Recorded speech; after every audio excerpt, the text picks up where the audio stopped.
Hello, my patrons. Thank you for tuning in. I'm your instructor, Joy. Let me first play a tune for you.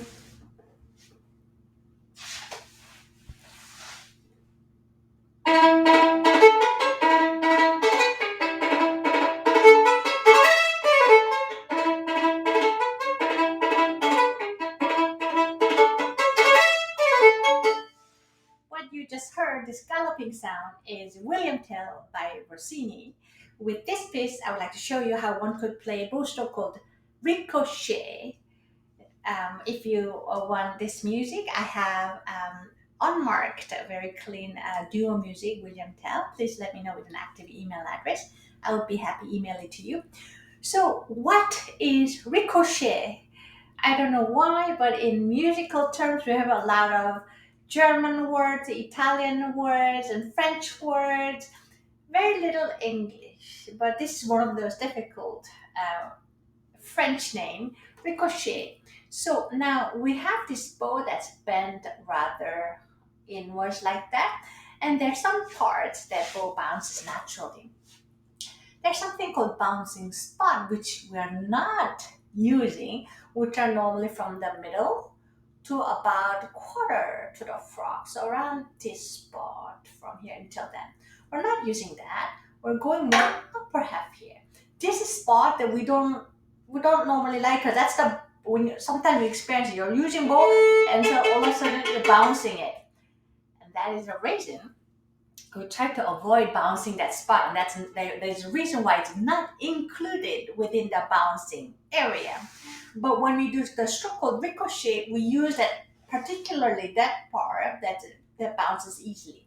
So when you throw the bow, basically from the middle to the tip, don't go too close to the tip, somewhere here around this area, you will see the bow bounces very nicely.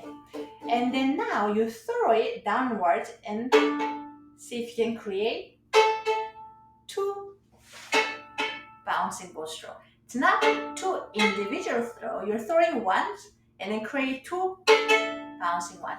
If you're having hard time throwing or bouncing, having the bow bounce on its own, see if you can lift up the index finger. You might be holding index finger a little too firm, and actually that's the one that we forcefully keep the stick on the string. So as you throw, lift up your index finger like this, right? And you should be able to feel the bounciness. Then you go a little sideways.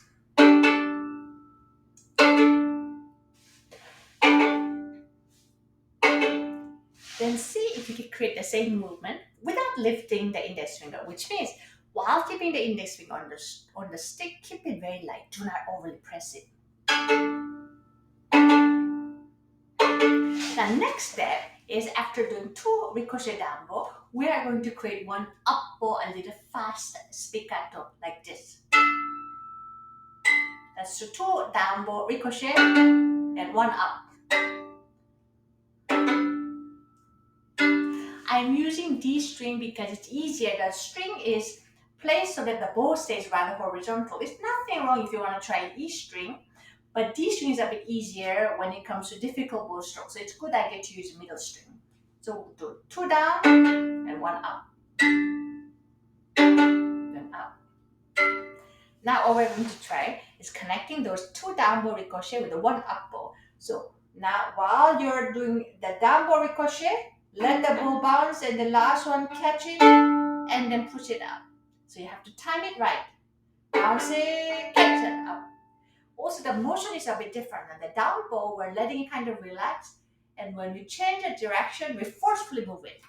But when you change direction, we're using finger joint, we're kind of folding it very fast, like this. Again.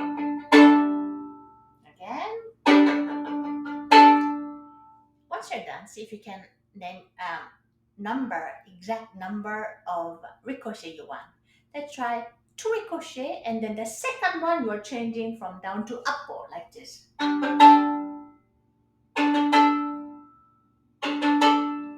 If you can do a couple times, see if you can throw a little closer and then make a smaller bow.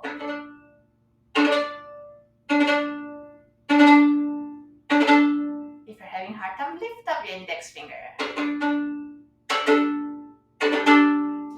little, but you have to soon catch it and then place the index back on. Then do 2.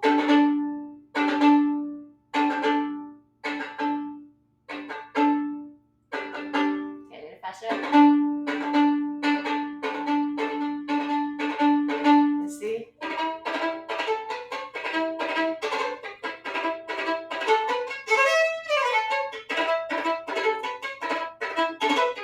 And so on like that. This is one of the stroke that impresses a lot of audience. It's good for us to know because it's another bow technique and also teaches us how to release a certain bow grip. I hope you can try. Thank you for watching. I look forward to seeing you in our next video. Thank you. Bye-bye.